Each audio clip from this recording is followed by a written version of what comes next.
All right, we always like to have athletes, obviously from other sports, as we've had on several times. And when you talk about pound for pound, like we're talking about pound for pound fighter, talking about pound for pound athletes, jockeys certainly have to be at or near the top of the list. I mean, basically, guys, 112 pounds, guiding animals, weighs 1,100 pounds at 40 miles an hour in quarters, about that close at times.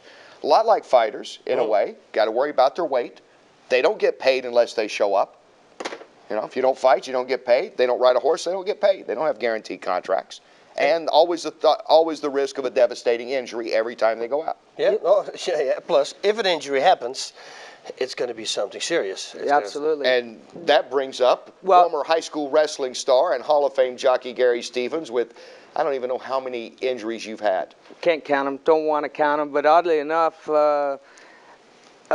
majority of the top jockeys in the United States, number of guys that are in the Hall of Fame started out their careers as wrestlers. I mean, clear back, I started wrestling when I was 6 years old, and Roman Greco, all of that stuff. And I think you learn how to diet, sometimes not the right way, but at least very little body fat. And cardiovascular, you've got to have cardiovascular to be able to ride the racehorse. So a lot of things in common. You got to be tough too. You got to learn how to play hurt. You know, you break a finger, you break an arm or something, you do what you got to do to get out there, because if you're not riding, you're not getting paid. So a lot of similarities.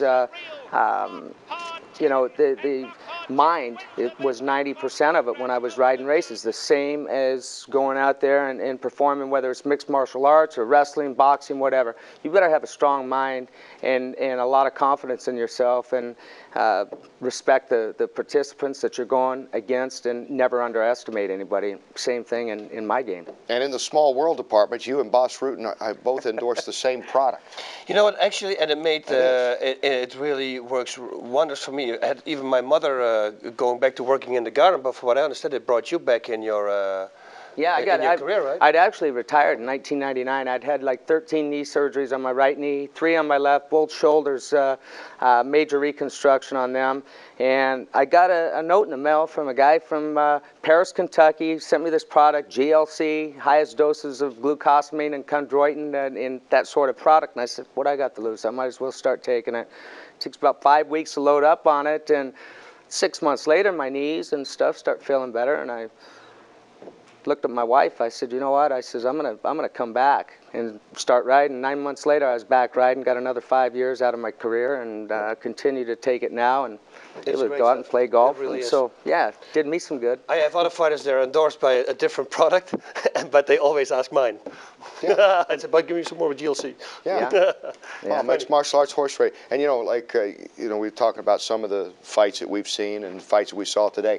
I remember one moment with Gary Stevens, I'll never forget, covering a race in Chicago. You know what I'm talking about. When you got thrown and were missed by about that much. I mean, seriously, it couldn't have been 4 inches away from a thundering horse's hoof coming down on your head, in your face. Yeah. I was laying there, and here comes this hoof, and that quick, I said, this is it. I'm done.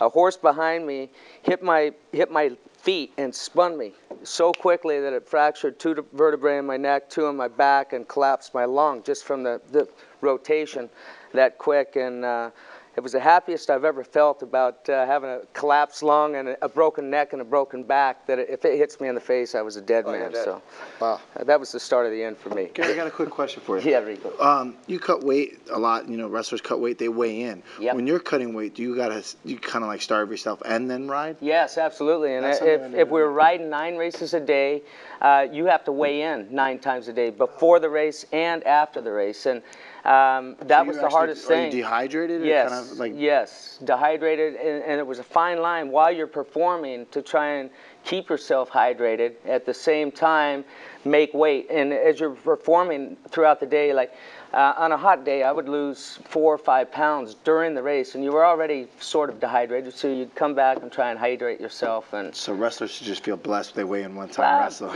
Yeah, but I mean, that's 4 or 5 pounds from 120, not from 185. Well, I weigh 140 now. I weighed 112 when I was riding, and I never knew how good I could feel until I stopped riding, because I'd been cutting weight. I basically weighed the same thing, same weight from my 8th grade year in junior high school until the day I retired 3 years ago. So like 30-some years, weighed the same weight, and just never allowed myself to get above that because I knew it'd never come off again. All right, each week we weigh in with the results of our MMAJunkie.com Inside MMA poll. The question, should elbows, knees to the head of